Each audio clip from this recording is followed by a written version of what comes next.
নমস্কার বন্ধুরা, নবদিগন্ত চ্যানেলের পক্ষ থেকে আপনাদের সকলকে জানাই স্বাগতম। তো বন্ধুরা, আজকে সকালের গুড মর্নিং জানি আপনাদের জন্য নতুন যে আপডেটটি এখন আমি শেয়ার করতে চলেছি এই ভিডিওতে, সেটি হচ্ছে স্কুল সার্ভিস কমিশনের যে নতুন নোটিফিকেশান আসতে চলেছে 44,203 জনের। সেই নোটিফিকেশান অনুযায়ী আপনারা সকলেই জেনে গেছেন যে এক্সপিরিয়েন্সের জন্য একটা আলাদা নম্বর, অর্থাৎ যারা চাকরি করতেন, যারা চাকরি হারিয়েছেন, চাকরিহারা শিক্ষকদের জন্য একটা আলাদা নম্বরের ব্যবস্থা করছে রাজ্য সরকার বা স্কুল সার্ভিস কমিশন। তো সেই এক্সপিরিয়েন্স নম্বর দেওয়া কতটা যুক্তিযুক্ত বা এক্সপিরিয়েন্স নম্বর দিতে পারবে কি না, এই নিয়ে সুপ্রিম কোর্টের অর্ডার কপিতেই কিন্তু একটি লাইন পরিষ্কারভাবে একটি প্যারাগ্রাফ উল্লেখ করা রয়েছে। তো এই বিষয়ে আপনাদের সাথে এই ভিডিওতে প্রমাণ সহ তার বিস্তারিত আপডেট শেয়ার করতে চলেছি। এই ভিডিওটা মনোযোগ সহকারে দেখলেই আপনারা বুঝতে পারবেন যে সেই এক্সপিরিয়েন্স নম্বর দিতে পারে কিনা রাজ্য সরকার, সেটা সুপ্রিম কোর্টই কিন্তু পরিষ্কার করে বলে দিয়েছে। তো চলুন আমরা সেটা দেখে নিই এই ভিডিওতে। তবে তার আগে বলি, যারা প্রথমবার চ্যানেলটি দেখছেন আপনারা অবশ্যই চ্যানেলটিকে সাবস্ক্রাইব করে দেবেন। তো আমরা মূল পর্বে ফিরে যাই, বিস্তারিত সম্পর্কে দেখে নিই। তো বন্ধুরা, প্রথমেই বলি 30 তারিখ অর্থাৎ আগামী কালকেই কিন্তু নতুন নোটিফিকেশান আসতে চলেছে 44,203 জনের, যেখানে নতুন পুরনো সকলেই আবেদন করতে পারবেন বলে জানিয়ে দিয়েছেন মাননীয় মুখ্যমন্ত্রী।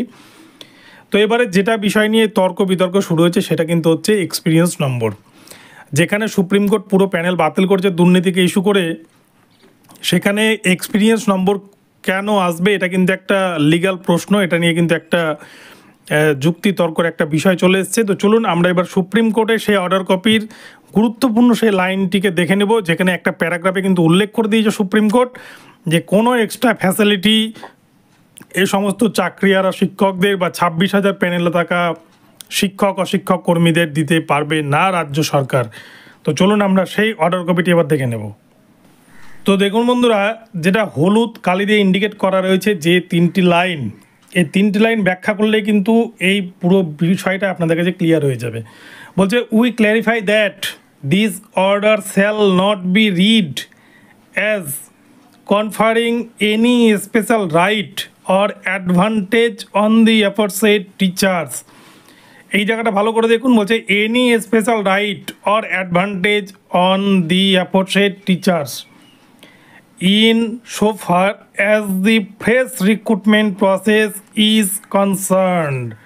অর্থাৎ এই 3টি লাইনের মানে এটাই দাঁড়ায় যে এখানে সুপ্রিম কোর্ট পরিষ্কার করে বলে দিয়েছে, আমরা স্পষ্ট করে বলছি যে নতুন নিয়োগ প্রক্রিয়ায় এই আদেশটি উপরোক্ত শিক্ষকদের ওপর কোনো বিশেষ অধিকার বা সুবিধা প্রদানকারী হিসেবে বিবেচিত হবে না।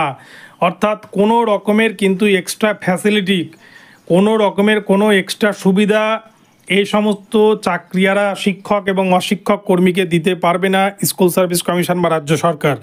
তাহলে আপনারা ভেবে নিন যে রাজ্য সরকার যদি 5 নম্বর এক্সট্রা কোয়ালিফিকেশনের জন্য দিতে চায় টিচিং এক্সপিরিয়েন্সের জন্য, তাহলে এই নিয়োগ প্রক্রিয়া কিন্তু আবারও আটকে যাবে। সুপ্রিম কোর্টে কিন্তু কন্টেম্প্ট মামলায় পড়ে যেতে পারে রাজ্য সরকার এবং স্কুল সার্ভিস কমিশন।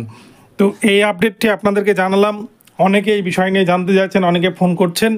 তো আপনাদের জ্ঞাতার্থে এই বিষয়টি জানালাম প্রমাণ সহ। আশা করি আপনারা পুরো বিষয়টি বুঝতে পেরেছেন। ভিডিওটি ভালো লাগলে চ্যানেলটিকে সাবস্ক্রাইব করে দেবেন। দেখা হচ্ছে পরবর্তী ভিডিওতে। সকলে ভালো থাকবেন, ধন্যবাদ।